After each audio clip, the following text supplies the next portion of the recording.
Welcome to KVNU's For the People. Tonight's show broadcast live from Logan City Hall. We are here for the November 2nd, 2021 general election candidate forum. 2 hours of candidates tonight for Logan City residents, and it is coming up on you sooner than you think. Ballots will go out on October 12th, just under a week from now. So you'll have them in your mailboxes and hopefully on your kitchen table by the end of the week. Get them mailed back as soon as possible. These municipal elections are probably the most important elections you'll have a chance to have an opinion in. So please do so. Starting things off here at this candidate forum, I want to thank first off everyone here in the audience, and for those listening either via the stream or via our airwaves, it is an opportunity to come down. We are giving priority to questions from the audience tonight. There are cards here and pens at the table at the back. If you hand it to me, I will make sure that question gets asked. We've also taken questions from our listeners in weeks leading up to the event, and I've come up with a couple of my own just to be a troublemaker. So for the candidates and the audience, thank you all for being here. And for the candidates, thank you all for filing. Not an easy thing to do, to run for office. Even if you're an incumbent running for re-election, it's time consuming. Thank you for being here to do that. Starting things off in hour one with the city council candidates, followed by hour two at 6 o'clock, the mayoral candidates. And we will get underway right now with opening statements from the candidates. Order of opening statements was determined by where everyone was sitting, so no particular order here tonight. For the council candidates, we have Amy Anderson, Keegan Garrity, and Ernesto Lopez. They are running for 2 open seats on the city council, and these are 4-year terms. So the results of the November 2nd election will determine which 2 of these 3 move forward to represent you on the city council. And we'll start things off here tonight with a 2 to 3 minute open statement from each candidate, starting on the left with Amy Anderson. Thank you, Jason. I appreciate the opportunity for us to have our voices heard.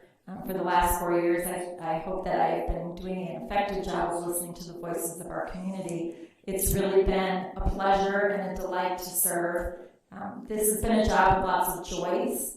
It's been a job with a lot of stress. It's a job with a ton of personal growth. I've learned so much over the last 4 years, and I will be honest and admit that many times it's kind of a pain in the you-know-what to be on city council. But overall, it really has been a value, I believe, to me personally, to our family, and most of all, it gives me the opportunity to serve our community. I'd also like to thank everybody for your trust. I think ultimately that's what happens when you vote. A vote for a candidate is a vote of trust. 4 years ago, we could not have possibly imagined where we're sitting today.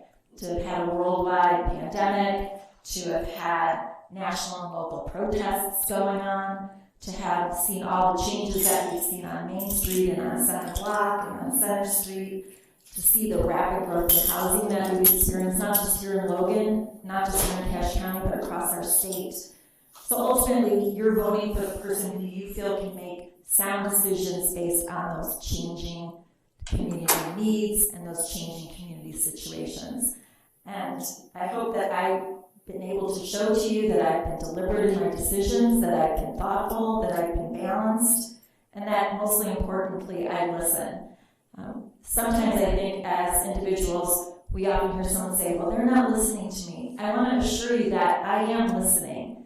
Listening doesn't necessarily always mean that you're going to be in agreement at the end of the day. But one of the things I feel that I brought to our council is some of the background that I have in mediation and consensus building.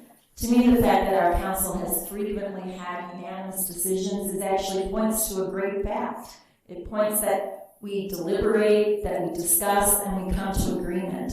We all make a compromise, but ultimately, I think that's what we want out of our government. To me, it's been very distressing to look at national politics right now and see so many things go down to 51 to 49 or an even tighter percentage. I think that's the value of local government. It's that ability for us to discuss, to respect one another, and to come to decisions that we all believe and all know are the best that we can make for our city. So I hope that you all have found that I've been accessible, that I have been balanced, that I've been deliberate, and I look forward to hopefully serving for 4 more years. Thank you, Amy. Next up, Keegan Garrity. Hey, yeah, thanks, Jason, and thanks to KV&E for hosting this, and thanks for everyone who's attending and listening. So at my job, I work with a lot of creative teams. I work with videographers and designers, photographers. And there's one gentleman that I worked with. He's actually volunteered to design the flyer that I did for the White Sound event at the Willow Park. And I would have frequent discussions with him on the topic of creating content that the client values. And sometimes when we're creatives or when we're undertaking an activity, we can let our personal bias creep in.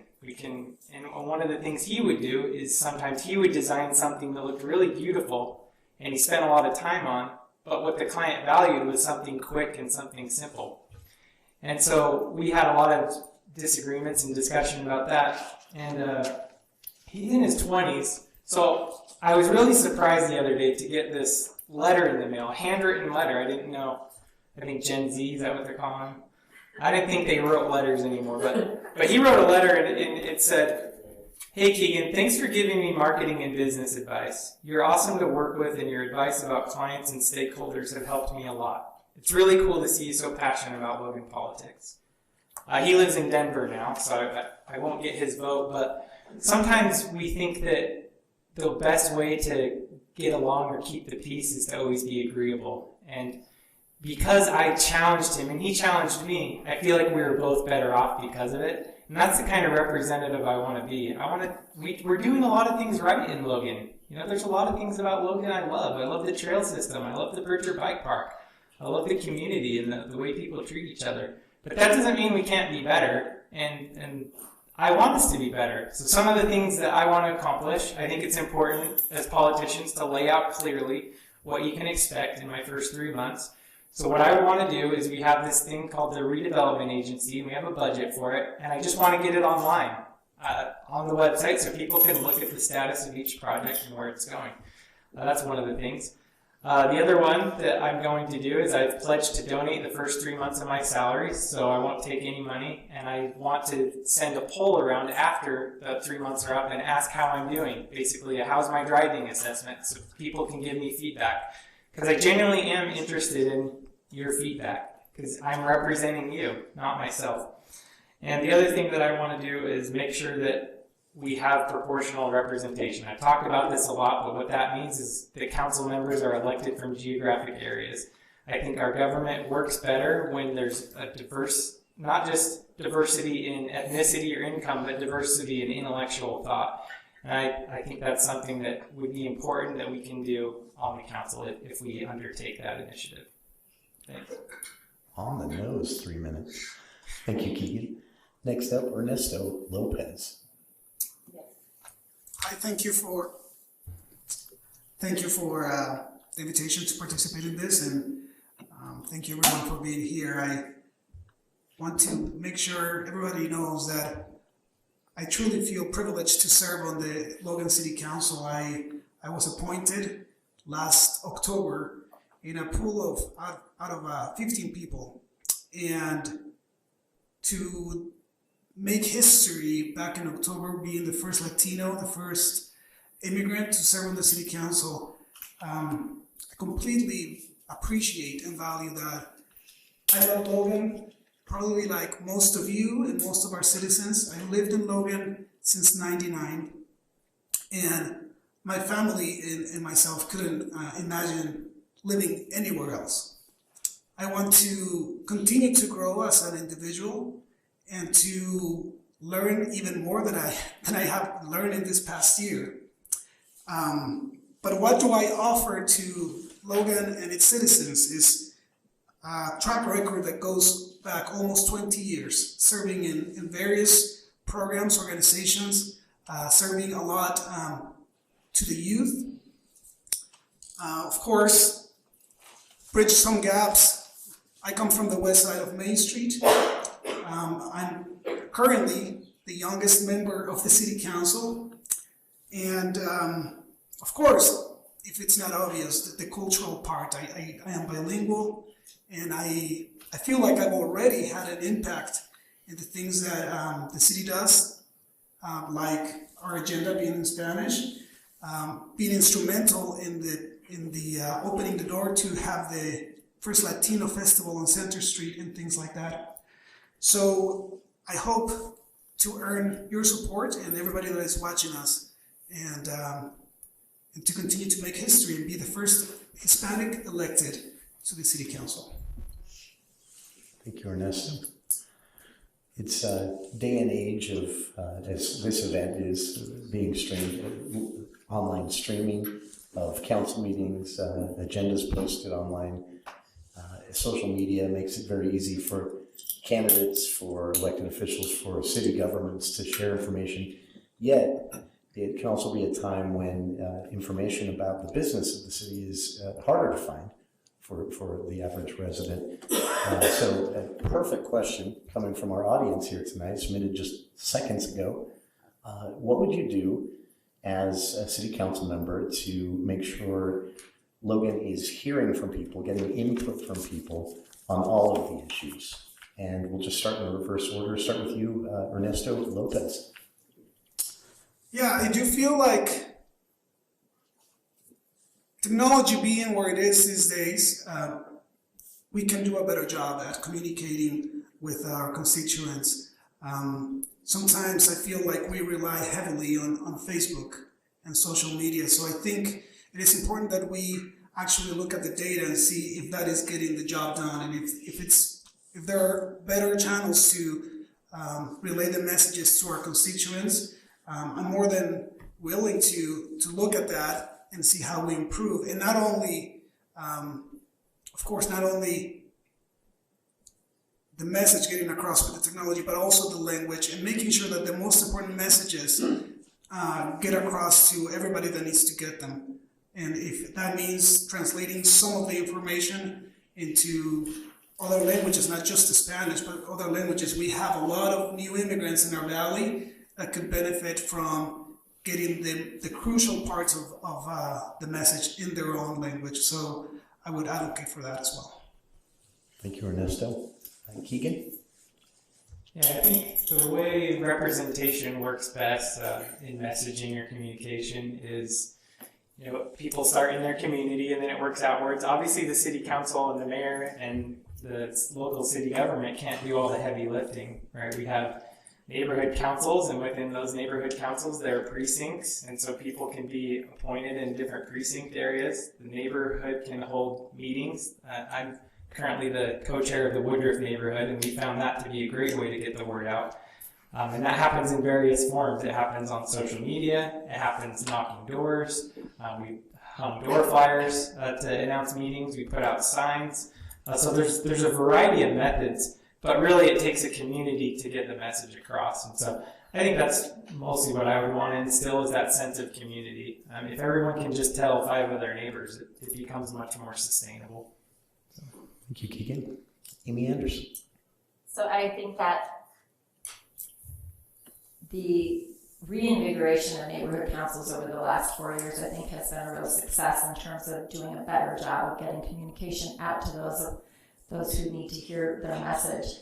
One thing that I think has been very helpful too is that we've been rotating our involvement. So just because you live in an area doesn't mean that that's the neighborhood council meeting that you're assigned to.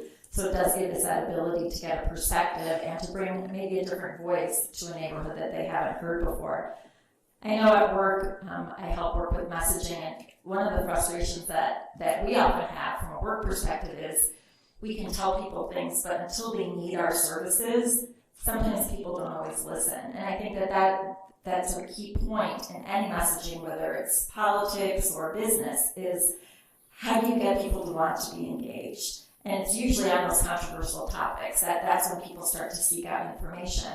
And we do have a great system for getting our council agendas out and our planning commission agendas out, and the planning department puts out a monthly newsletter that identifies, all of the projects that they've been reviewing. To me, it's always been that we have rights and responsibilities as citizens. And I think sometimes we all as citizens could be a little bit more responsible in actually seeking out the information. It is really difficult. We get messages all the time from so many different resources, so many different places. But yeah, that idea of we have a responsibility too. And so I would just encourage our citizens. One thing I'm pretty proud of is I think anytime I get an email, I try to respond to it within a day or two. If people call me on the phone, I answer my phone, I don't screen my calls. So that communication can be two-way. The city can let people know, but I hope that everybody as a citizen knows and understands that they can communicate with us as well. If they have a question, we're accessible. Thank you, Amy. Thanks to all the candidates. And a reminder for our listeners, this is a forum of council candidates here in the first hour of the event. Hour 2, we'll be speaking with mayoral candidates. All of this is brought to you by organizational skills of Logan City staff. Thank you for putting that together. And again, thank you to everyone here in the audience. Some great questions coming in. I hope everyone will stay tuned. This is a time of so many things going on for Logan City. There's no shortage of topics we could fill, more than an hour for both sets of candidates with. A great question that was sent in along these lines from one of our listeners that speaks specifically to the type of government that Logan City has and how decisions are made, or I guess more specifically how projects, how priorities are set and projects begun. The question was for the incumbents, but also a place for you, Keegan, to answer as a challenger here. Something that you can think of you've initiated, or in your case, Keegan would initiate, that didn't come from the mayor's office. Something you as a council member got the ball rolling on under this administration or previous. And we'll start actually just at the other end with you, Amy Anderson. So one of the initiatives that I'm very proud of over the last 4 years comes out of those national and local rallies that were held in light of the George Floyd killing. There was a lot of time and attention paid to the fact that there was a disconnect between our peace officers, between our law enforcement, and between some members of our community who don't necessarily have the same level of trust. And as we heard from citizens, and as I saw what was happening on the national news and saw some of the things that were occurring throughout the country, I talked with Chief Jensen, and we implemented a monthly use of force review. That's something that had not been happening before, that civilian involvement was happening with looking at what our police force was doing in those encounters with our citizenry. And so that's been continued. In fact, we met yesterday and looked at all of the use of force videos that had come through. There's several members of the police department leadership team that are there. We talk about the teachable moments that they've seen. We as citizens ask questions. And I think that if you ask the police department, they have learned something just as we have learned something. So I think that is a way that I've helped make our city better, and hopefully we will start to see the fruits of that as communities start to feel more trust between the police officers and us. All right. Thank you, Amy. Keith? Yeah, so this question is a little tricky for someone who's not on there, but I will say, obviously, there are some ideas that I would like to see put forward that the council hasn't implemented. Otherwise, I would just be patting them on the back instead of running myself. But one, I'll talk about maybe an initiative that came out of the neighborhood from attending and discussing there. So over by Woodruff Elementary, some of you know, on 10th West and 6th South, there's a traffic light there. And what we found is that some people, or at least we suspected that some people were running red lights. So we worked with the city, and they did a study and found that that was the case, that we weren't just saying that. And you can see on 10th West now at that traffic light, it's a double red to make it a little bit more obvious. There's some flashing lights, and there's also a protected left turn in places. So I think that's a good example of an organic solution that came from the neighborhood and in cooperation with the city. Thank you, Keith. And Ernesto Lopez. If you looked at the history of my service, you would probably notice that a large portion of it has to do with promoting cultural awareness. goes back to serving minority students in high schools and also serving on the Latino Advisory Council for the Logan Library. So based on that, when people have had some ideas about what can we do to promote more awareness and celebration of the different cultures that make up our community, many times I've been part of those discussions. So the Latino festival that just happened not too long ago on Central Street, I was actually the one that suggested it to happen there. I had heard that sometimes things like that happen on Center Street, and I said, well, why not the Hispanic Heritage Festival? And we went and met with the Downtown Alliance, even though I ended up not being part of the organizing committee for that, ultimately, I'm so happy that that came to fruition and that I was part of the initiation of that program. All right, thank you, Ernesto. Next question came from several listeners, also our news team, and it was one I was going to ask myself. The city recently underwent a lengthy period of study on the issue. It's been discussed in previous elections and outside of that. For listeners out there not familiar, the issue is a question of representation and districts versus at-large representation, things like that. The simplest question to ask on this issue is, where do you currently stand on that issue? And give us a minute or two of explanation why. And Keegan, you haven't started first. I know that you can start first on this one as well. Okay, go ahead. I get to talk first on this one? You got to go first. Well, I think people know where I stand on this issue, and I think more important than where I stand on this issue is knowing why I stand the way I do on this issue, and that is because we talked about rejuvenating neighborhood councils. The way that this issue was examined is a committee with one person from each area of the city was invited to serve on a committee. So we divided the city up into 6 parts based on elementary school boundaries, and each person who lived in that area was responsible for studying 20 years of voter history, discussing with their neighbors, and deciding based on their findings, should the city enact a geographic-based system or should we keep the at-large system? And 5 of the 6 of those committee members recommended that we should move to a district-based system.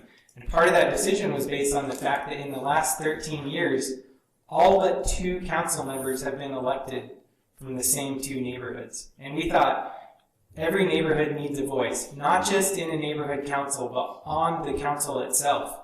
People have asked about issues. How do things like the 500 unit apartment complex on 2nd North and 6th West happen? And it's because that rezoning passed 4-1, and the one person that opposed it lived west of Main Street. There's only ever been one person, one council member at a time, serving on the council who lived west of Main Street. So to me, anyone that examines this issue is going to come to the same conclusion. And the other thing I'll say about that is this idea isn't new. This is something Jay Monson, he was on the council in 2008, he brought up. And then 2 years ago it was introduced, almost 2 years to the day in this very room. And the council has deliberated on this. The Constitution of the U.S. was debated for about 4 or 5 months. This issue is not more complex than that. It shouldn't take 2 years. That's stalling. I want to get it done. Thank you, Keegan. We'll skip to Ernesto Lopez. Now, where are you currently at on district representation versus at-large?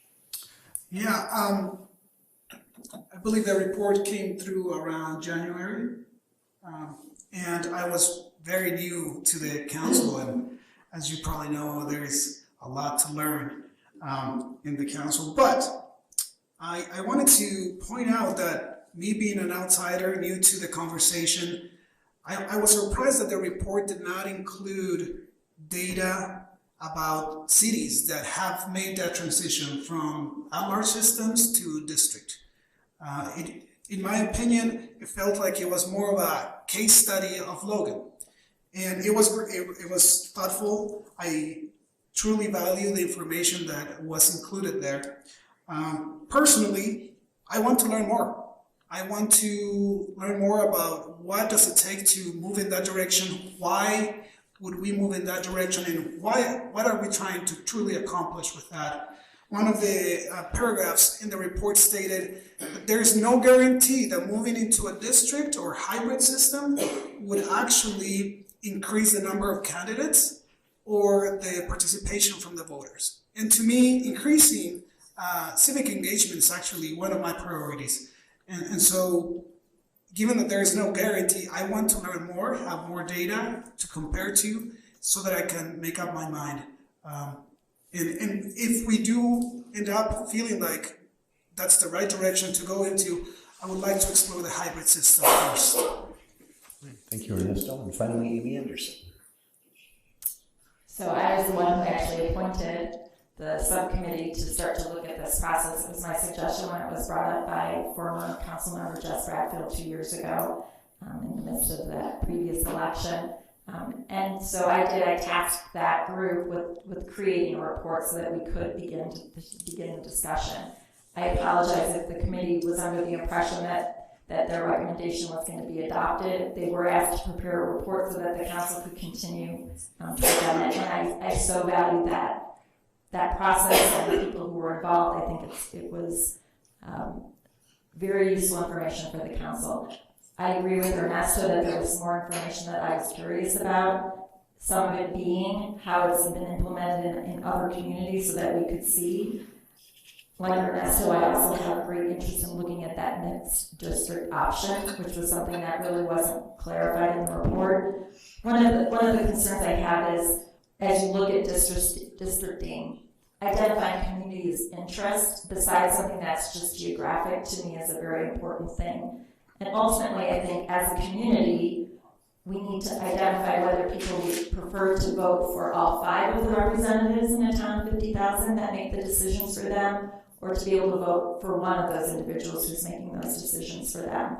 It's almost kind of like, do you want the Senate or do you want the House of Representatives? And that's kind of how I'm viewing it right now. And I know I've heard from many people that they would prefer to have a say in all 5. Like, most of the decisions you can't make a decision with just one person.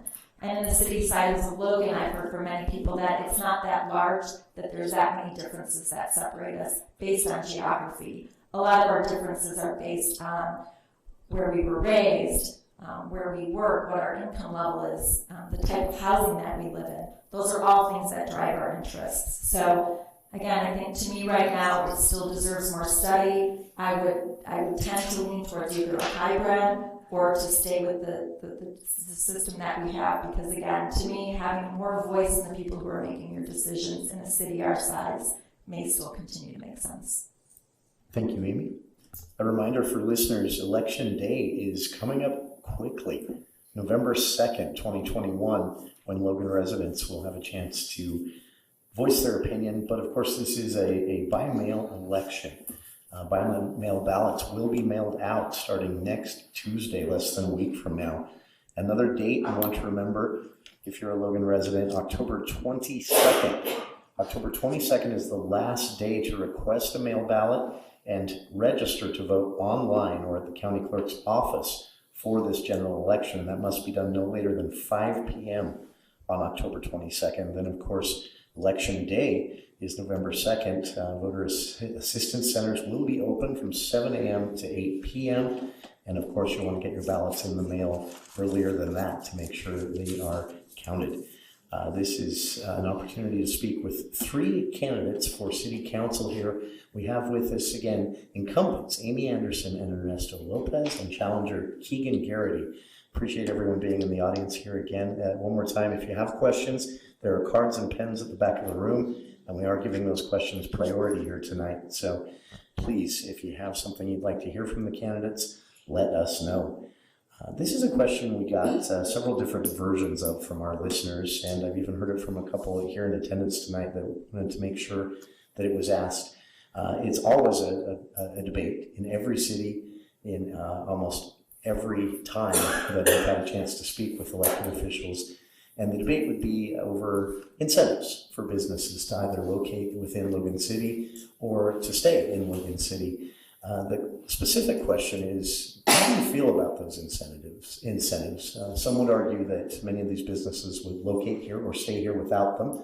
Others say without these incentives, we'd lose these jobs to nearby counties.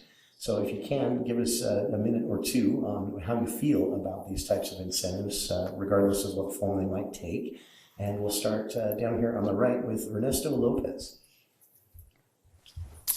Yeah, I think, for example, Costco is probably one of the bigger examples I can think of. Learning about redevelopment agencies has been quite interesting for me. It's a complex process, I'd say, and I feel like when the project makes sense, for me, it's easy to make up my mind. Sometimes the project may be complex, and we may see that the return on the investment is way down the road, but personally, I feel like it's been clear to me and easy for me to make up my mind and say, yeah, I can support that project. So far, the projects that I voted on, you can look back on my track record, it's because I've been conscious about what I'm saying and the support that I'm providing to those projects. If something comes up that feels wrong, I will definitely vote against that.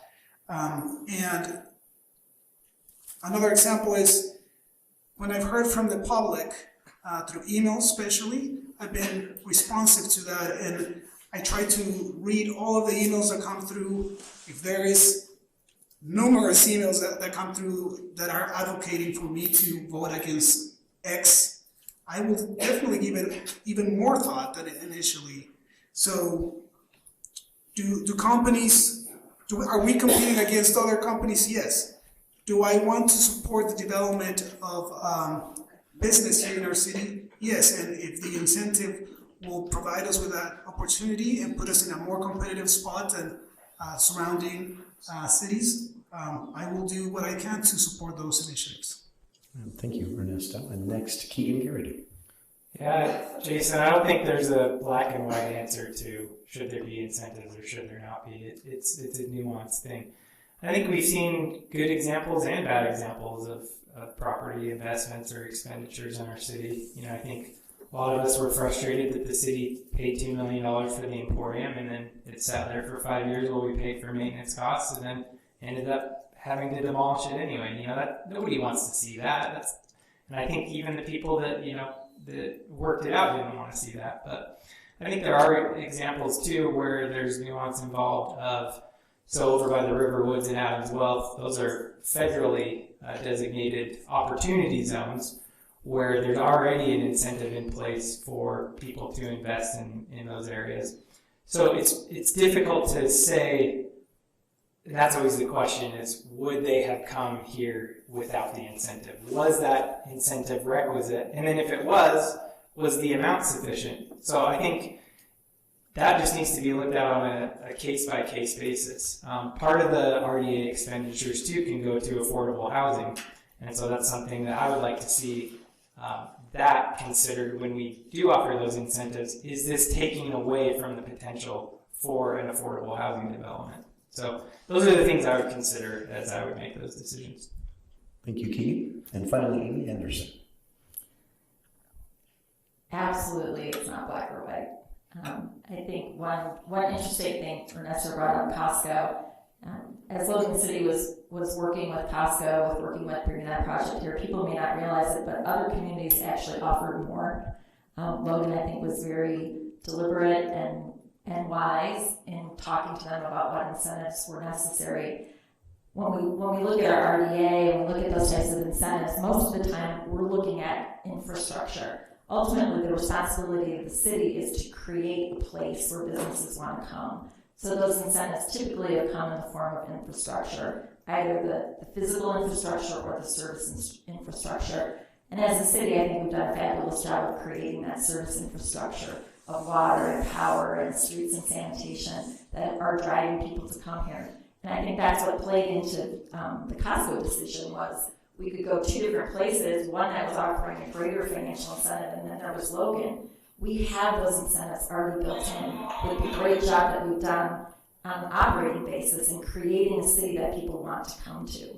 So giving money is only one part of it. I think creating that community, that's an incentive in and of itself. And I'm just really proud that we all live in a city that businesses want to come to, that builders want to come build in. So yeah, it's black and white, and I think you do have to look at each individual project to see whether or not what they're asking for, what they need, and whether that will make a decision on whether the project will go ahead. Thank you, Amy. All right, hypothetical situation, though not at all very hypothetical. So many issues facing Logan City, debates over housing, density, location of that housing, transportation, growth, all of those things mean a lot of different interests continuously colliding, which of course means the same thing happening within the council. When this situation happens, when there is a disagreement, when there is a lack of unanimity, I won't even try that word again. Unanimity. How do you resolve those issues? And to make this really tough, please give us your answer in 1 minute, starting with Amy Anderson. So you gave us kind of a rambling question. So do you want it related to housing or just related to the fact that specific to conflict resolution? When the council can agree, when there is disagreement in the public and no clear consensus, how do you resolve that situation? One example I can think of is when I was chairing our council was when we had the public hearing on the Center Block project. And as everyone can recall, there were lots of varying opinions on that.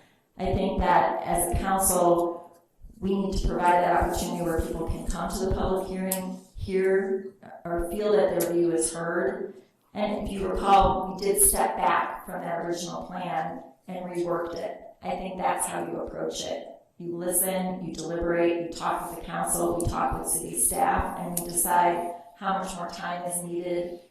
It's okay sometimes to take a pause. I think our whole world is right now is based on this like hyper fast, like we get instant information, we're on our phones, there's things going on all the time. It's this like go, go, go, go, go. And sometimes you just need to go, whoa, and take a breath, take a pause, take time to really hear what people's concerns are, and then move forward.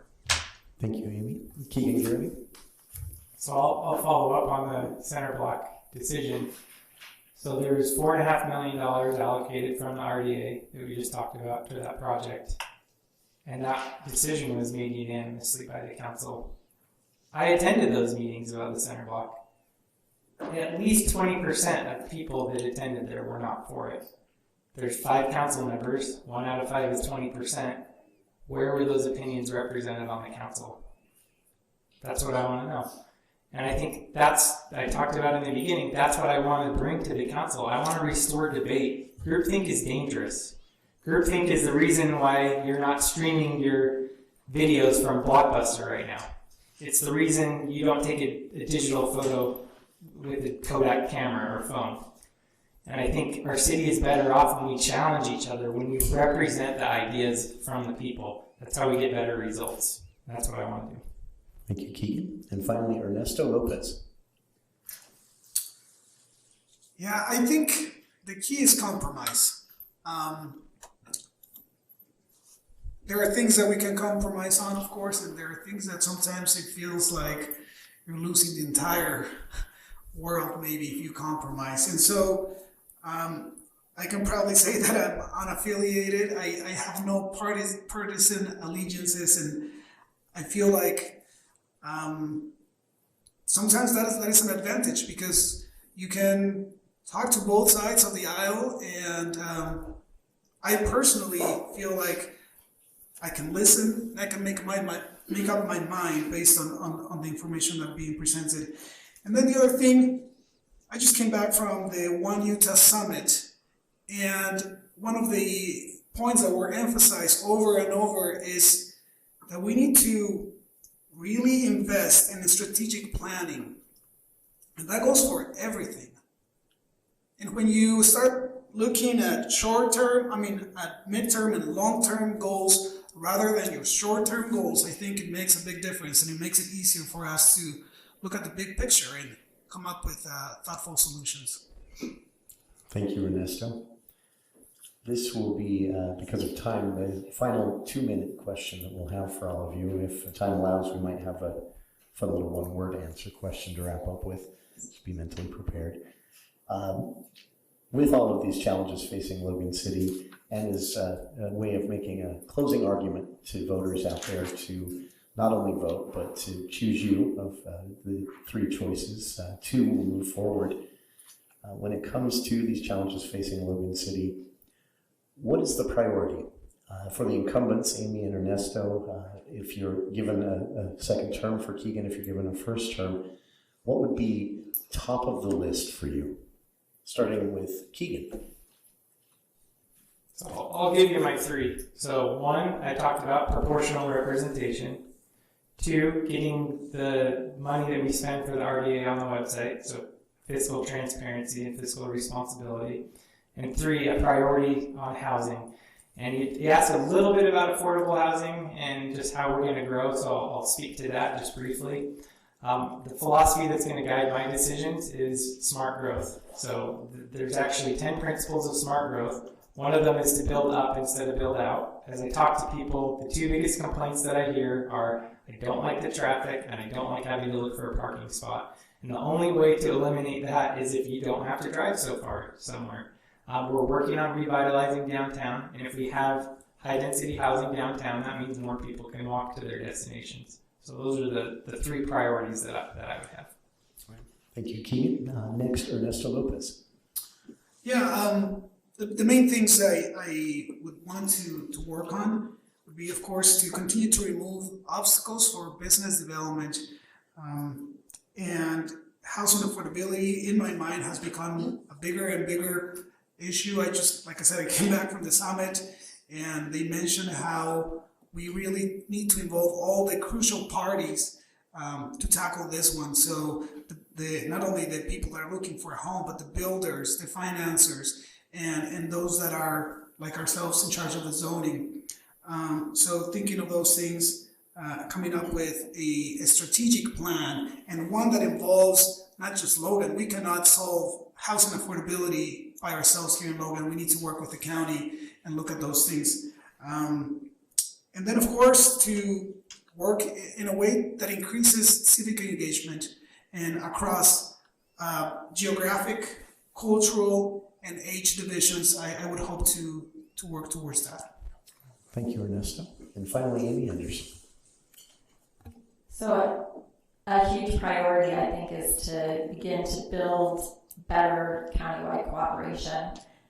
When you look at the Imagine Cache County and the statement that leave the city and the country, I think unfortunately that almost in some ways set up a divide between what was country and what was city. And as both of these gentlemen have spoken about, housing and housing affordability is a huge issue for many people. People may not know, but we sold a house this year and we were thrown into that rental market. So I have complete understanding of what people go through when they're looking for a place to live. There are many more people who want to live in Logan, who want to live in Cache Valley than there is housing for right now. And that's not just for people who are employed, but also for those of us amongst us that are in poverty or that are low income or very low income. So priority to me would be to working as a county on addressing some of those issues. Working on the homeless coordinating council has made me much more aware of what the limits of what government can do on that, but there are definitely things that we could achieve together. I think that sometimes what gets lost right now is that we have made great strides in adding housing here in Logan. There's been over 2,000 housing units added just in the 4 years that I've been on council, which when you think about the size of our community is a pretty dramatic jump in 4 years. It's just that we're growing even faster than that. And as we've approved those projects, we have tried to put those in employment areas. The 6th West and 200, 6th West and 200 North project. If you think about the businesses that are near there, Gosler, Schreiber, it's close to Bridger Technical College. When you look at the housing developments that have gone on the south side, they're near Maloof, they're near Icon, they're near Conservis. So we can't just focus solely on the heart of downtown Logan. We do have to look and see where can we put housing that's close to those employment centers as well as has access to transportation. So those would be that's a lot of priorities, but I think working with the county on housing and making sure those places are in areas that are close to transportation. Thank you to all of the candidates for your time, for filing to run, for the answers given tonight. We covered a lot of ground and a lot of different issues. And of course, for our listeners, for everyone here in the audience, there are more questions. It's impossible to get everyone in, but I appreciate all of you who sent those in advance. If you are looking for a way to contact the candidates, I've posted both on the KV News for the People Facebook page and also on all of our social media different contact information. But each of these candidates have websites or Facebook pages that you can easily find with a simple search.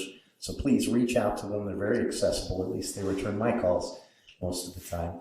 And I appreciate them taking the time to do this tonight. Thanks again to all of our listeners, everyone here in the audience, a great crowd. And I hope everyone will stay tuned. Coming up after this short ABC News break, we'll kick off hour 2 of tonight's candidate forum with the mayoral candidates. Incumbent Mayor Holly Daines and challenger Dee Jones will be stepping up in just a few minutes. And a reminder for listeners, this is coming up soon. Ballots will go out next Tuesday. The last day to register to vote is October 22nd, and you'll be asked on your ballot as a Logan resident to choose 2 of these 3 candidates for Logan City Council. Thanks again to Amy Anderson, Keegan Garrity, and Ernesto Lopez for joining us tonight. Thanks to everyone who's listening on the stream or our airwaves, and especially everyone here in the audience. And we'll be back with hour 2 of the candidate forum right after this. Thank you, Jason. Thank you very much.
All right, we're getting things underway now for the mayoral candidates, and we're having a bit of a mic problem, so if we can ask everybody to tone it down. Kind of a raucous crowd here in the audience tonight, especially with former Logan City Mayor Darla Clark here. Troublemaker. I'm kidding. This is a great crowd and some great questions coming in from the audience. Of course, we've taken questions from our listeners. We will give priority to those in the audience tonight, though. So if you have a question, please grab a card and a pen at the back, write them down, bring them my way, and we'll make sure they get asked. Also, to remind listeners out there via our airwaves or the city stream, October 12th, ballots go out. That's less than a week from today. The last day to get registered to vote in this general election is October 22nd, and that must be done by 5 p.m. at either the county clerk's office or online October 22nd. These ballots, again, will go out next Tuesday. You'll have them most likely by the end of the week or the weekend, and the sooner you get them back, the better for everyone involved. Election day, of course, is November 2nd. Voter assistance centers will be open that day, 7 a.m. to 8 p.m. for any questions or issues you might have with your ballot. We are shifting gears now. We spoke in the hour one of this candidate forum with 3 great candidates for city council, 2 incumbents, 1 challenger. Here for the mayoral portion of this candidate forum, we'll spend the next hour with 2 candidates for Logan City Mayor, current Logan City Mayor and incumbent Holly Daines and challenger Dee Jones here at the microphones now. To both of you, same as I started with the city council candidates, it's no small feat to file to run for office, to serve an elected office. It's time consuming. You're putting yourself out there in the spotlight. So we very much appreciate everyone doing so. And for the audience, appreciate you all being here to pay attention, to ask questions, and to be a part of the process. Hopefully every Logan City resident will at least consider it. So, starting things off here with opening statements, same rules as with the city council candidates, just a bit more time for questions with only 2 of you here. So we'll give you 2 to 3 minutes. Take as much of that as you'd like or as little for opening statements. And in no particular order, we'll start with incumbent Mayor Holly Daines. First of all, thank you to KVNU for hosting this event for us. It's important for the public to be able to hear positions from elected and candidates as well. But first of all, thank you so much for the opportunity to serve you as your mayor for the last 4 years. I don't love the term politician. I like the term public servant because truly it is public service. And even though people may not always agree with my decisions, I hope they feel like I truly try and do what's best for the entire city. I'm proud of the fact that we've maintained balanced budgets for all 4 years and reserves in all strategic funds with no property tax increases. And we've still accomplished a great deal, even with maintaining those balanced budgets. We've cleaned up South Main. The Center Street project is a great success. The library is nearly ready to undergo demolition and then rebuild. The Center Block Plaza, again, we're getting close to demolition on that, and we've raised $1.5 million, and we only need another $200,000 to kick in our last challenge grant and receive, and with our goal of $2 million. So that could almost be, maybe half of that can be paid for with private funds.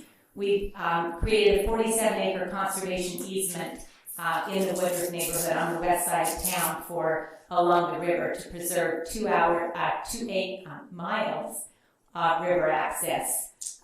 We just received a recent grant of $4.3 million from UDOT for a pedestrian underpass at 6 South to connect the great sections of our trail system, 17 miles of trail. And we created many new trail sections as well. We've worked with our citizens to allow dogs in some parks, but not in others, trying to keep both groups happy. The golf course has gone from costing the city $150,000 a year in the general fund to actually making money. So that was a great course adjustment there. We created new infrastructure, east and west connections and roads, water and sewer projects, and we've also engaged citizens through our neighborhood councils for citizen input and action on many important things. So again, I think with me, you know what you're getting. I'm proud of my track record for the last 4 years, and I would ask for your support to do it for 4 more years. Thank you, Mayor Daines. And D. Jones. Thank you, Jason, and thank you, KVNU. Thank you all for being here, and thank everyone that's watching and listening. This is an opportunity for me to give back to the city that I love dearly. I love this community. I love the people of this community, and it's given me so much that I feel like me running for mayor is my way to give back. This election is about the future. Today's toughest decisions will bring about tomorrow's greatest success. Logan's government needs perhaps more than ever to be more responsive and responsible. That is especially true when it comes to finances. The money spent by the city is your money, and I am committed to make sure it is managed properly. I am first and foremost a citizen of Logan. I hear your concerns. I follow up and try to solve problems. As your mayor, the decisions I make may not always be popular, but I will try to make decisions that are in the best interests of all Logan City citizens. I owe that to you, the citizens and businesses of Logan. Thank you. Thank you. First question tonight was submitted by a member of the audience, and I love this question because it is the basic question, and honestly, every time I've had an opportunity to moderate one of these forums, I forget to ask it.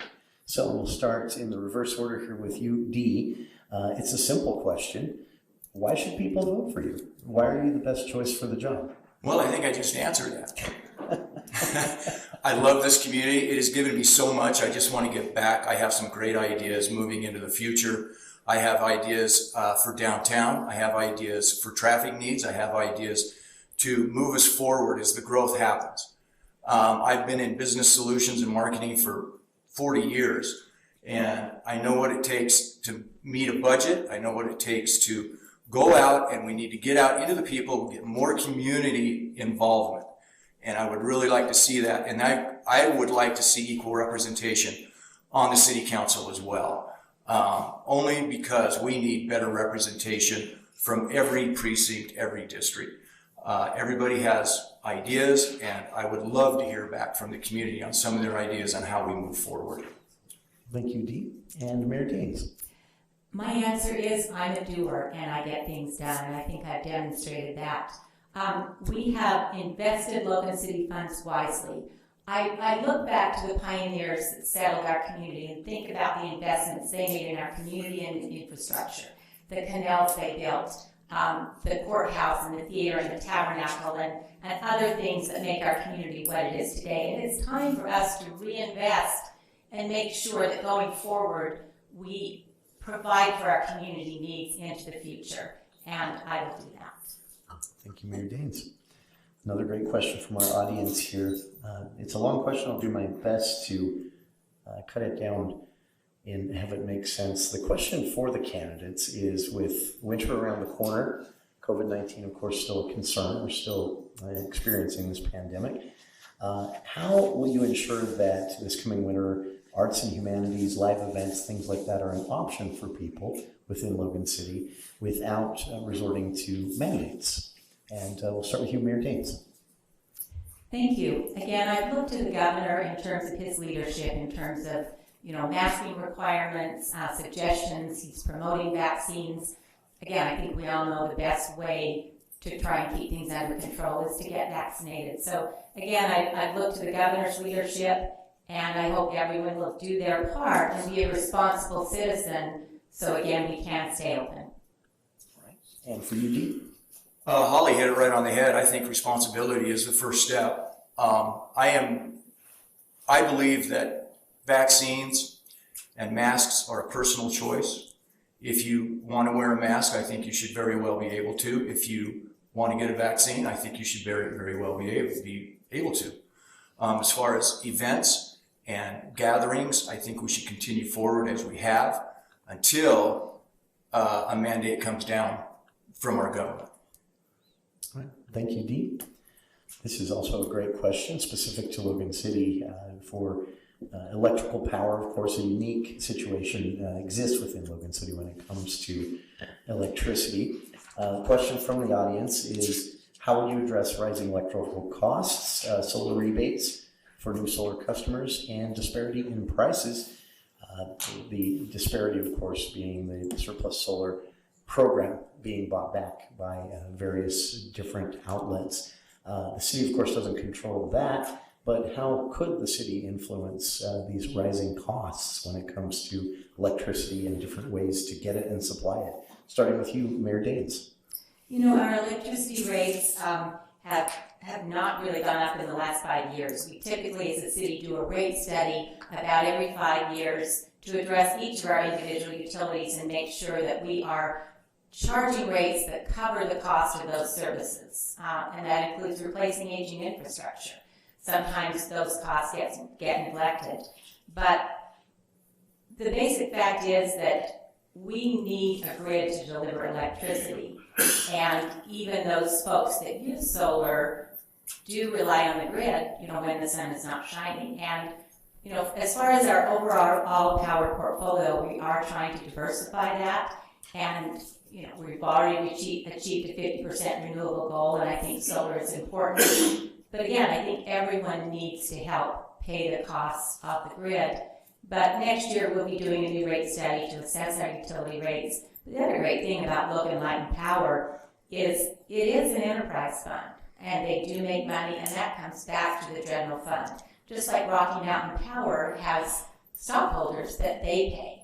So our citizens get paid, and because of the transfers from our various enterprise funds, that keeps our property taxes much lower than they would have to be otherwise to provide the same services. Thank you, Mayor. Indeed. Well, Logan City buys 95% of its power from outside sources. And I think the last 18 months, everyone is aware that electricity rates are going to go up, and they're going to go up soon. What we have to do is get ahead of that, and we have to find out ways that will protect our citizens, especially the low-income citizens and the elderly. We have to help them out with their electricity bill. It's high now, and it's going to go higher. I think we should look at alternative energy sources. Solar is one of them. I think we should invest in a solar storage facility. It's something that needs to be looked at very seriously. Because solar, let's face it, is the natural, and wind are the natural energy providers. We someday could run out of water. We someday could not be able to buy our power somewhere else. So the energy and the electricity that Logan City generates of its own power is only used 5%. So that's why I think moving forward, as we all know, electricity is going to go up. And I said it before, we have to help our low-income citizens and our elderly in paying for those bills. I don't expect those people to put solar panels on their roofs, but I think if we can find a way to store the solar and give the incentives back to the people that still have solar now, we'd be well on our way to being ahead of what's coming. Thank you, Dee. Great question from the audience here for the candidates again, and this one gets a little bit into the realm of political science, of all things. The question from the audience is, Logan elections are nonpartisan. What do you think the advantages to that are? Starting with you, Dee.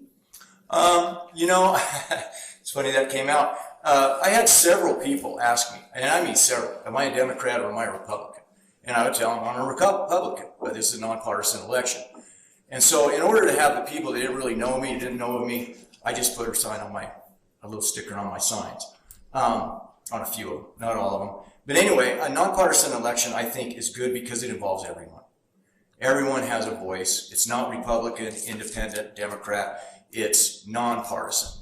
And a lot of people would misconstrue that as maybe I'm not going to be able to participate in this, but what it does is just the reverse. A nonpartisan election involves everyone. All right, thank you, Dee. And you, Mayor Daines. Again, I think nonpartisan elections are excellent. I think we've seen the challenges, particularly at the federal level, because partisanship has become the factor in making decisions. And at the city level, we're nonpartisan, we work together, and we get things done.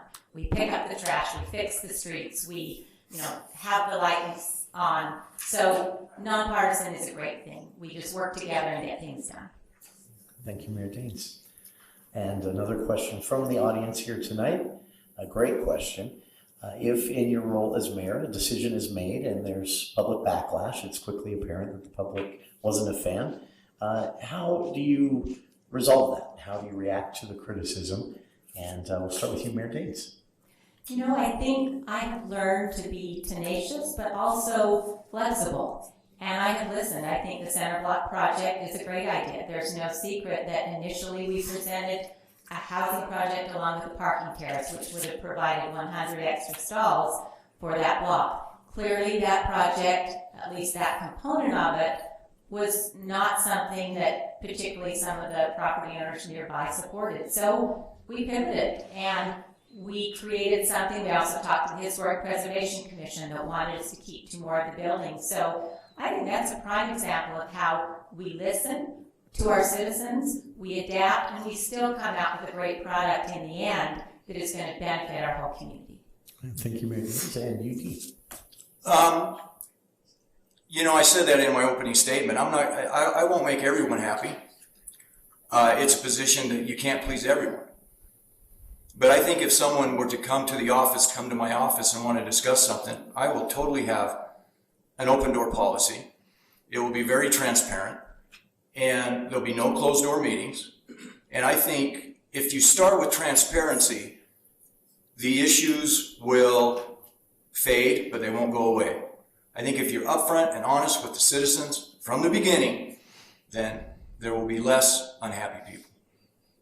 Thank you. Again, candidates here at the mics tonight, incumbent Mayor Holly Daines and challenger Dee Jones.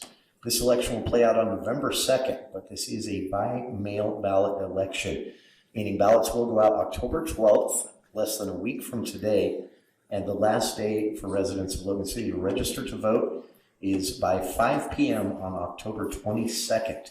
You can do that online at the state's election website, vote.utah.gov. Link there as well at loganutah.org, the city's website, or in person at the county clerk's office, again by 5 p.m. October 22nd.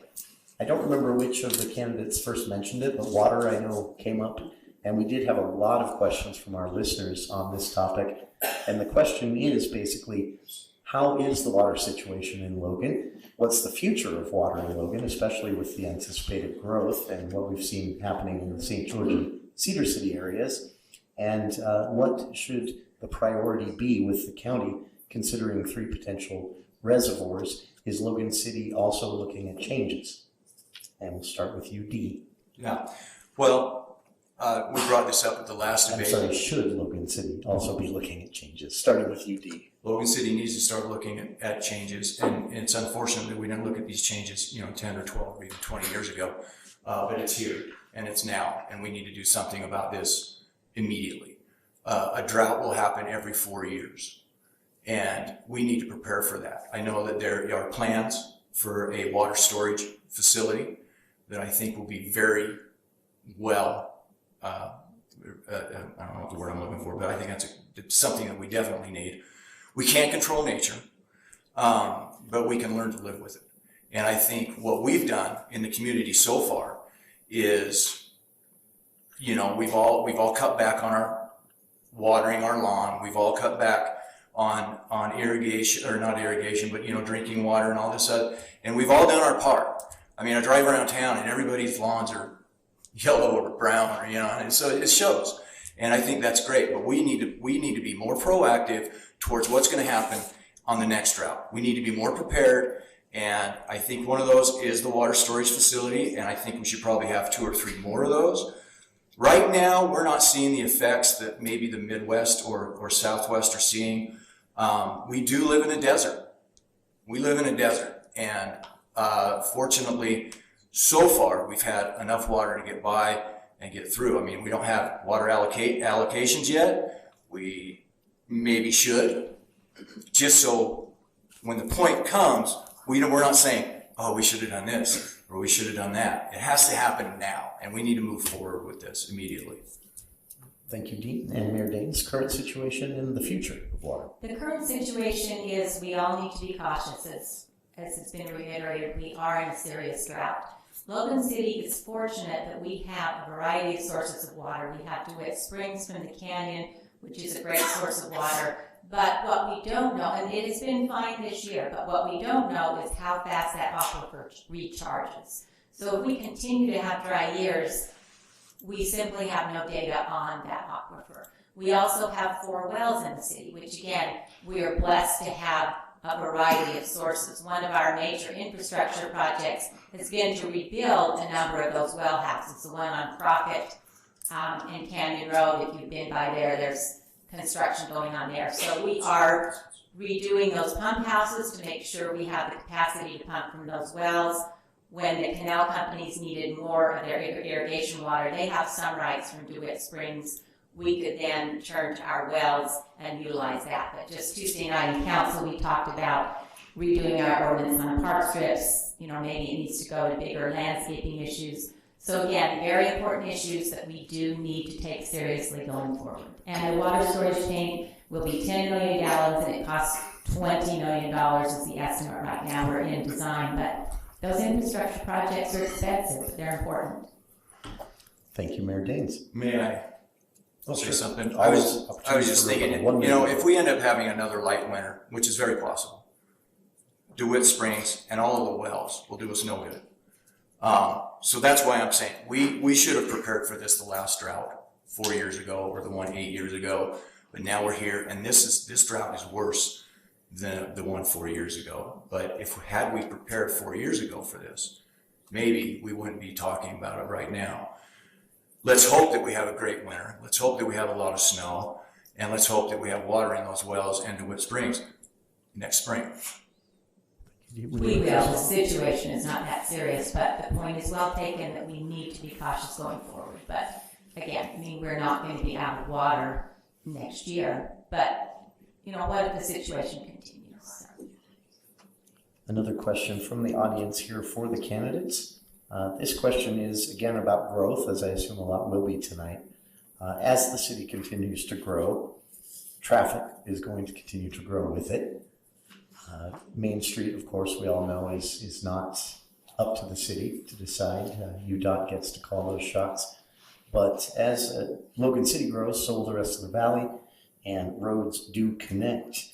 Where are we at, this person asks, and what could be made better to get traffic moving more quickly, especially in the afternoons?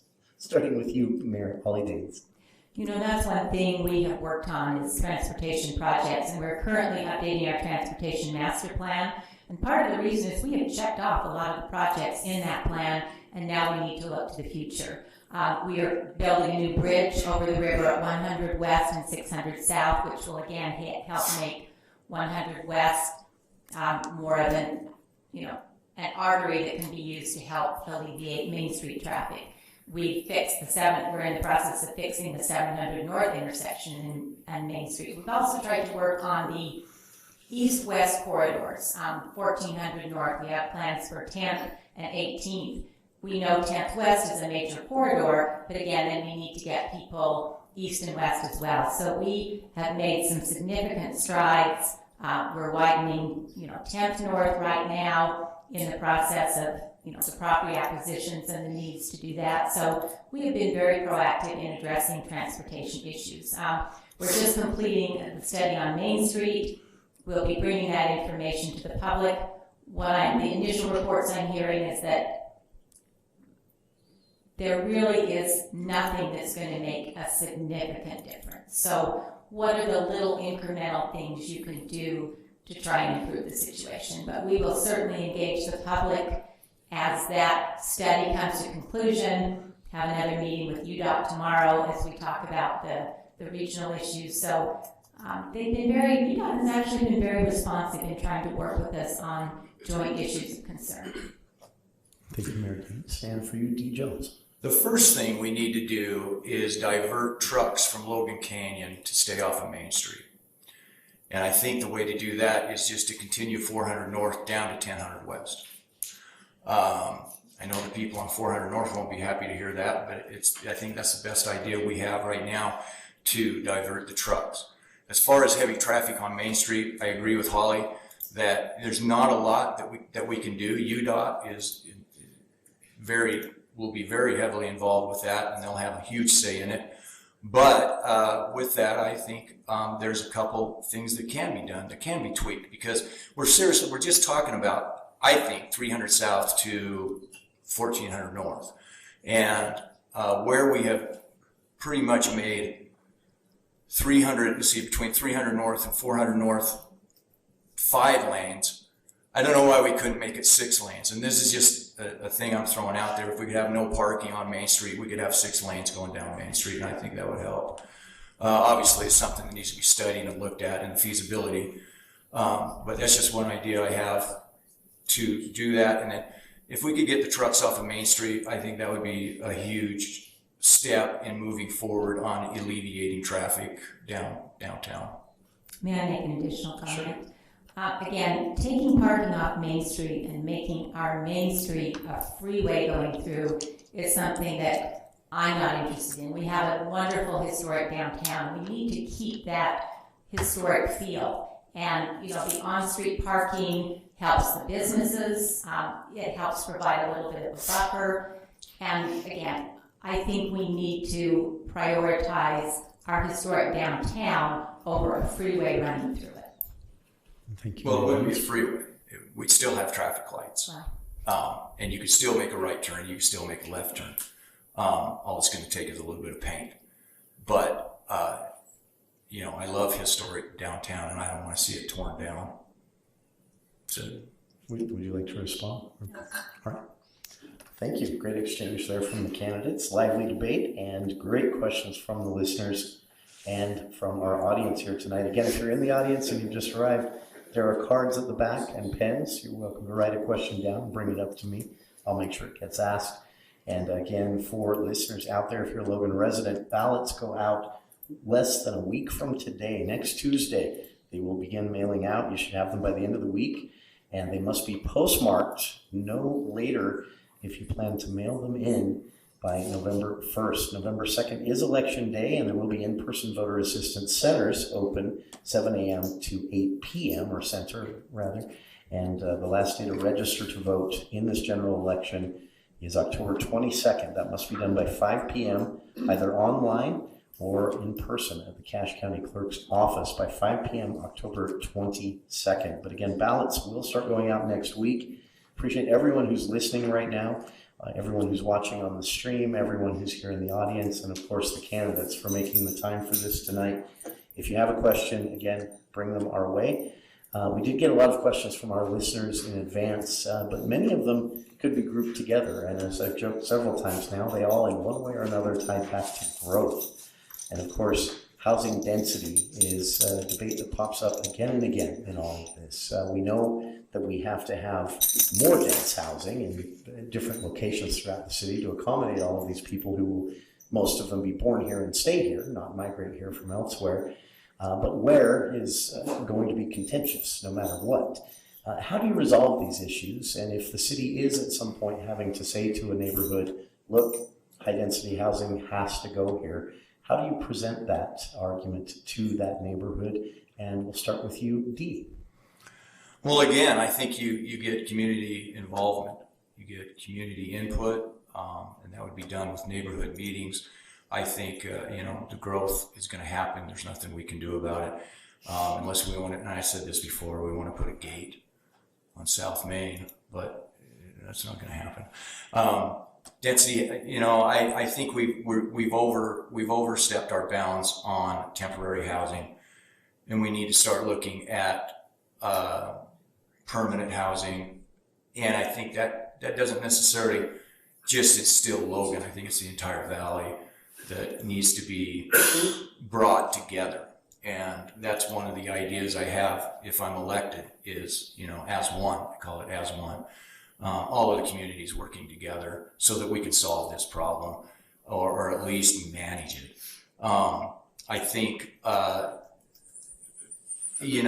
guess I would bring up just the second north and 600 west apartment. I don't know. I don't like the way it looks. I think it kind of contrasts everything that's there.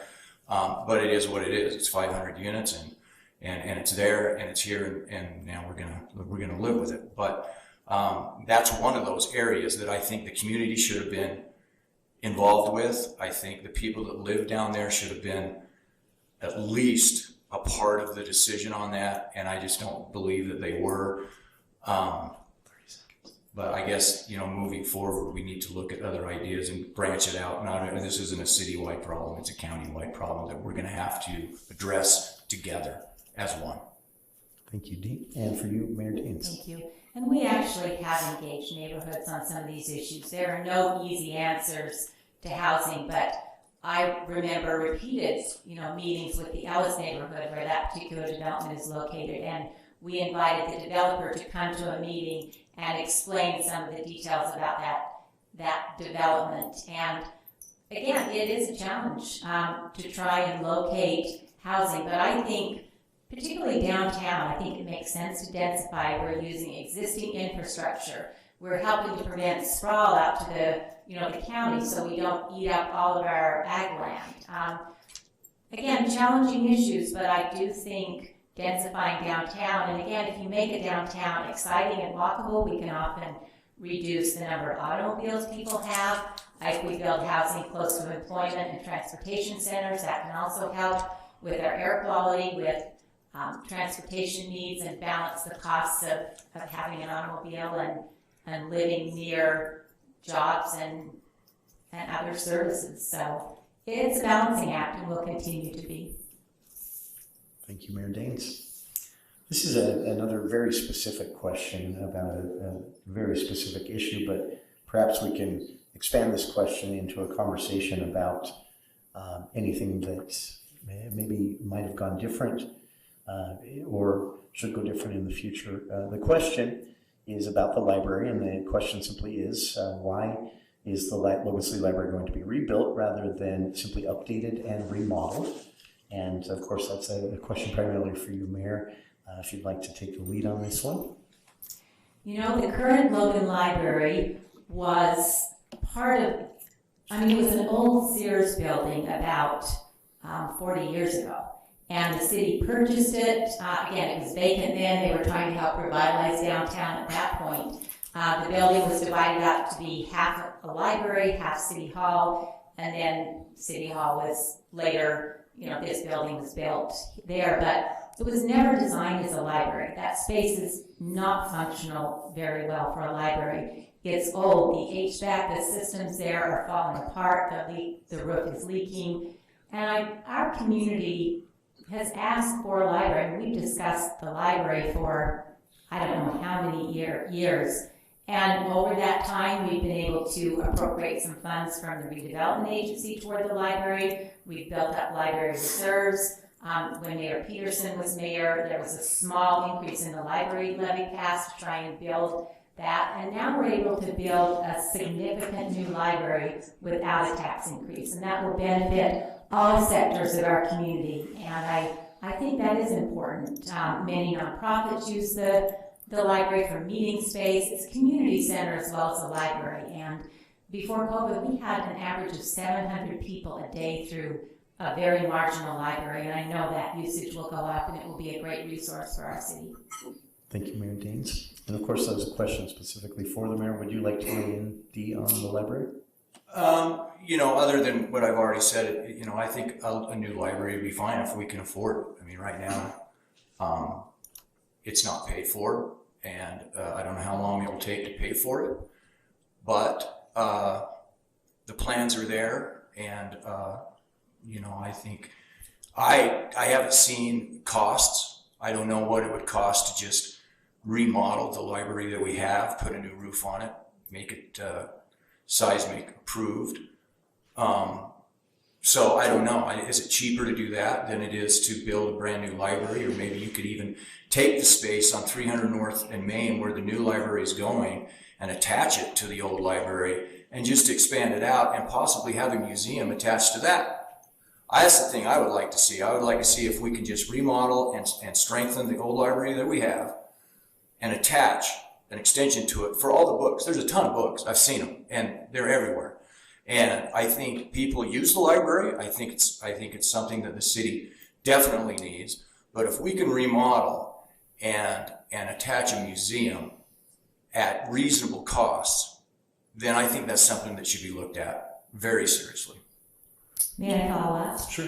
The library is a $16 million budget, and it is paid for. The money has already been appropriated by council. We have that sitting there, and we are ready to start demolition in February. So we're finalizing the plans. We presented those to the public.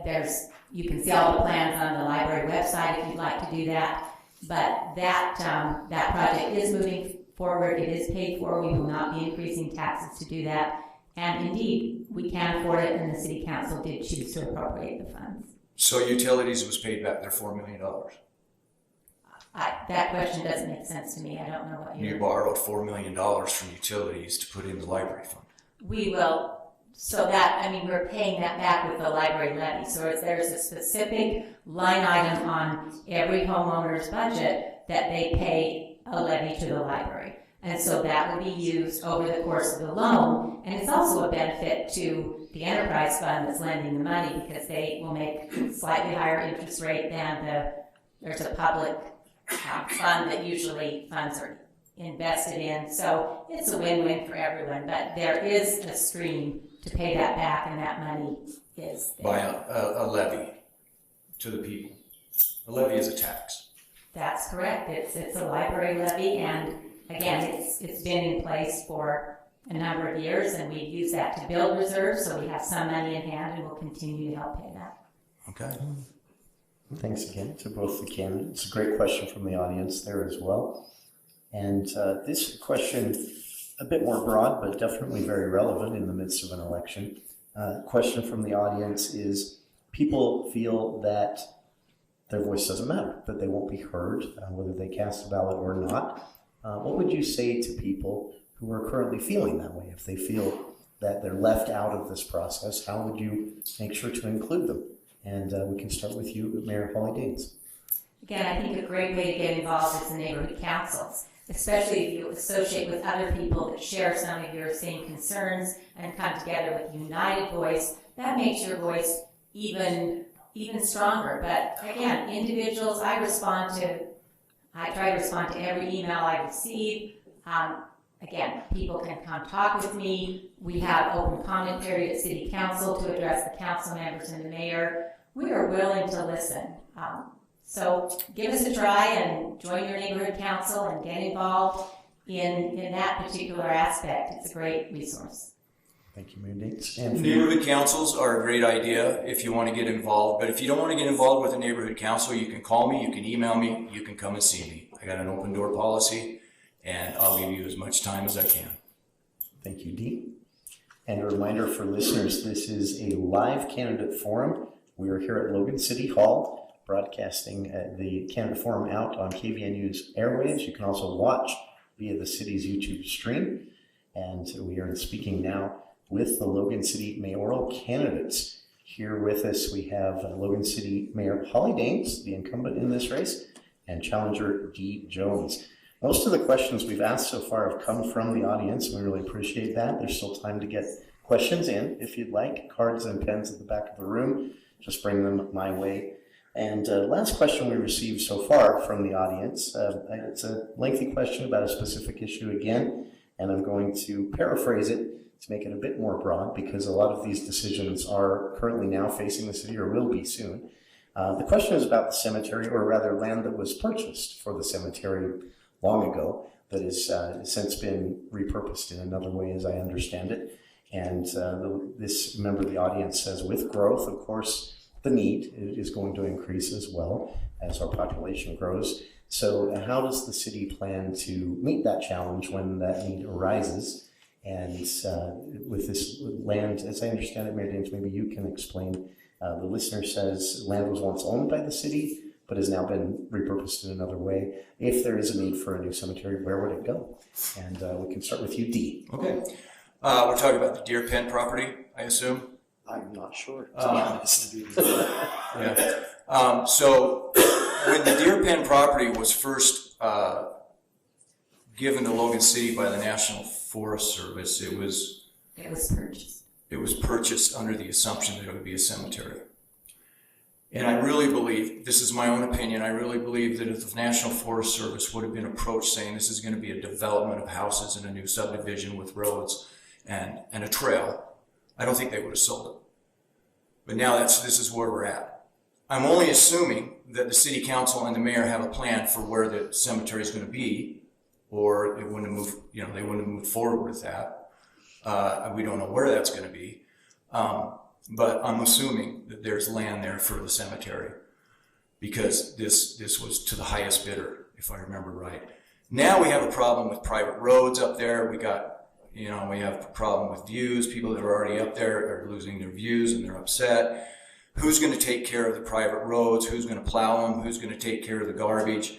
The garbage pickup? It's just the weeds that were sprayed up there were done, from what I understand, with toxic chemicals, and they were near the water and they were near the homes that were already built. But it's here, and the development's already started. It's something that doesn't sit well with me, because I think we need a cemetery, unless someone has another idea. But I just think it was done not with the citizens in mind. That's my opinion.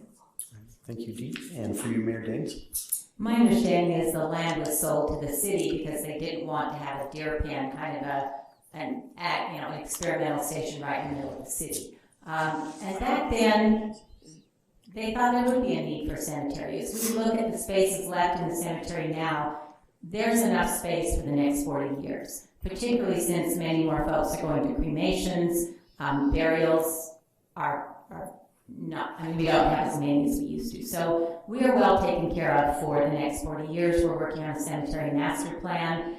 And the money that from the property that was sold from the deer pen area, that went specifically back to the cemetery fund because it was purchased with cemetery funds. So that will all go to benefit the cemetery. We do need to completely modernize the irrigation system and do some things to upgrade that cemetery. So the money from that sale will all go into that cemetery perpetual care fund. And again, we're taken care of for the next 40 years. It didn't seem to make sense to have that property when the other thing we need for Logan is schools and houses. As we know, Logan is landlocked. Folks are moving out to the county. We need more available space for a variety of housing. In addition to the high density housing we've talked about, there's demand for more single family homes. So that was a decision, and as part of selling some of those lots, again, that was another learning experience and compromise. Originally, many more lots were going to be sold. We worked with the neighbors and the Hillcrest Neighborhood Council. They said, that should be open space. We thought the cemetery would be open. So we reserved, there will still be about 30 acres of open land. In fact, just Monday night we had a Hillcrest Neighborhood meeting where we showed the neighbors the plans that have been done by BioWest for a nature park up in that area. So again, it will be a few years before we can fund it, but the first step is to get a master plan, then we can understand what the budget will be, and then eventually we'll work toward that. So that was another great compromise. So there will be some open space, a park, a natural park area for the neighbors. There will be some developable lots which will help the school district provide great housing. So I think it was a win-win situation. Thank you, Mayor Daines. This was a question sent in by one of our listeners a couple of weeks ago, and when I first read it, I thought, oh, this person's trying to start something. But then I thought, this is a great question. So to both of our candidates, incumbent Mayor Holly Daines and challenger Dee Jones, here with us tonight, the question is, sometimes the city of Logan bears a lot of weight in certain situations that are countywide. Listener points specifically to recent sewer system upgrades, basically, in which Logan City kind of helped out, I guess, taking the brunt of that responsibility themselves. But it happens also when it comes to transportation. Could also happen when it comes to housing, because obviously a lot of people may choose to live in Logan City but work elsewhere, or vice versa. So the listener wanted to know, do you currently feel that Logan City shares an undue or inflated responsibility for decisions that maybe the county should take more of the lead on? And we'll start with you, Mayor Daines. I don't know the history of how we are where we are today. I mean, Logan City, typically a county would manage a landfill environmental operations, a water treatment plant. For whatever reason, back in history long ago, Logan took the lead on that, and at this point, it's just very difficult to change that situation. So, for instance, on our environmental, we have a solid waste advisory board that includes mayors from all over the county to make sure we are serving them well. Again, we make money, it's an enterprise fund, but we also need to provide good customer service. But that enterprise fund for environmental services does provide some money back to the city to help defray property tax costs. The water treatment plant, again, we will then provide water treatment services for 6 cities in addition to Logan. We have a contract with them, we have a rate setting board, so there are mechanisms for us all to work together. Again, sometimes those cities complain that we should be doing that without the administrative fee and without transferring to our general fund, but we say, any business, again, Rocky Mountain Power is an example, they rebate, they pay their stockholders. Our citizens are our stockholders, so we do charge a fee for those services. We try and be reasonable with that, and I think it really is working fairly well. Again, occasionally there are issues that come up, and we try and discuss those, and ultimately it's the county council that sets the rates for instance, garbage collection and those things as sort of the body that oversees that. So there's some checks and balances there, but I can't see that changing because how could the county buy out of it? We just spent $150 million on a new wastewater treatment plant. How do they buy out that infrastructure and change that? Thank you, Mayor Daines, and for you, D. Jones. So the question was, is Logan say it again? My understanding of the question is Logan City sharing too much responsibility for what are actually county issues?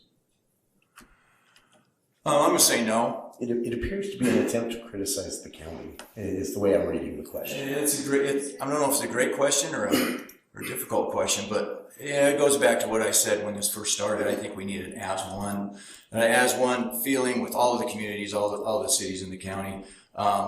Do I feel like, I'm going to say no. I think, what Holly said, we help the county in a lot of ways. And in a lot of ways, the county helps us. So I think what you need to do is just kind of have a happy medium there. I've heard things like, Logan City's a bully, and all this other stuff. But I think we just need to get together and smoke a peace pipe and just get going and do everything that we can together and just make it the best place we possibly can to live. Thank you, Dean and Mayor Daines. Great question coming in here with just enough time to get to it from the audience. Recently, Mayor Daines, you were quoted saying that the city's relationship with the Cache Humane Society in the past and currently can sometimes be difficult. And of course, the need for these services still remains within the city. What is the plan going forward? What should be the plan going forward when it comes to, excuse me, these services that pertain to animals, both strays and clinics, things like that? And we'll start with you. Where did we start last time? I forgot. We'll start with you, Mayor Daines. Today, the county broke ground on their new animal control shelter. And Logan City, our anticipation is that we will partner with the county on that. Again, that will be a resource to everyone in the county, and we look forward to that cooperative arrangement. Thank you. And for you, Dean? I think the fact that the county is going to take this over is a great thing. It's not that the city's done a bad job. It's just, we talked about this at the last debate. There's just certain things that need to be rewrote in contracts. We need more manpower, and I think the county can provide that. I don't know why it took so long to break ground, but it has, and now I think we're probably gonna have to wait till spring because you can't build in the winter. But anything that can help the problem with animal control in this city and in this county needs to be addressed immediately. If anybody, I think there's stray cats everywhere, and I've heard stories of homes of, with 45 or 50 cats inside, and the animal control won't go get them. And it's a difficult thing to try to manage. But I think with the county and with the city working hand in hand, it can be done. And I think we can have, I think everybody, I mean, I love pets. I got 3 dogs and a cat, and I love them anyway, but that's not the thing. I just want everyone to know that there is a light at the end of the tunnel with this, and I think working with the Cache Humane Society and our own animal control and our own animal impound, that this can be a really good thing, Right. Thank you, Dee.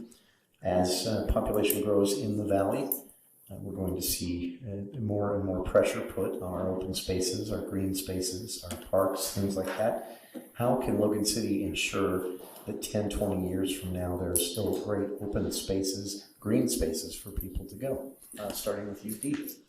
Well, fortunately, we have lots of parks and trails, and we've had them for a very long time. I would say for the last 20, 25 years, I've really enjoyed our parks and trails, and still do. We have to protect those. And that's where we need a county-wide system. I mean, eventually, and I don't think any of us will see it, but we're going to run out of space if this continues.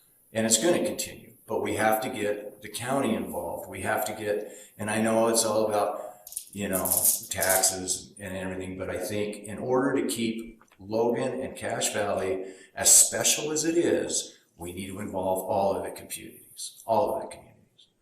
And until we do that, trying to get all of these apartments built for the sake of, collecting taxes, I think is ridiculous. I think we need to involve the entire county and get some permanent housing, get some jobs in here, and let's get this to be a bigger but better place. Thank you, Dee. And for you, Mayor Daines. We've actively pursued that. I mentioned earlier the Kunstler Conservation Easement in the Woodruff neighborhood. That was $1 million project, and we were able to pay for all but $5,000 of that with grant funds. That is going to be a legacy project along the river. We currently have 2 major parks in the planning stages. Again, we don't have the funding yet to build them, but one in the Woodruff neighborhood as we close the landfill. In fact, we're working to schedule a Woodruff neighborhood meeting. They've seen the preliminary plans.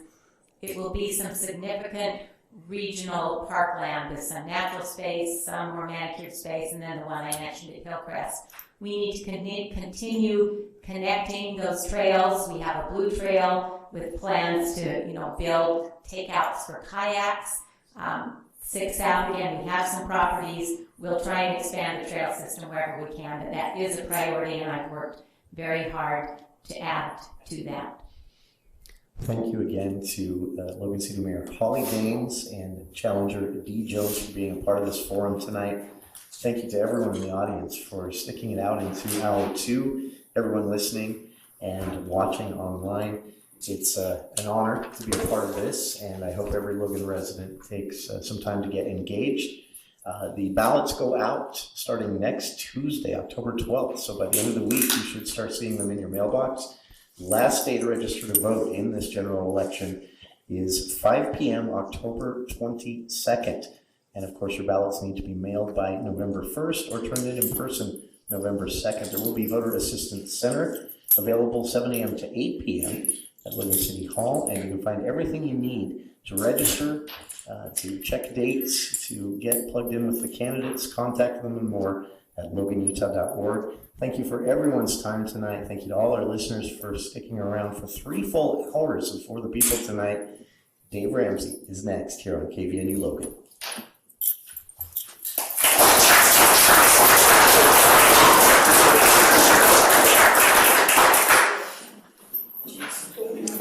A few more events.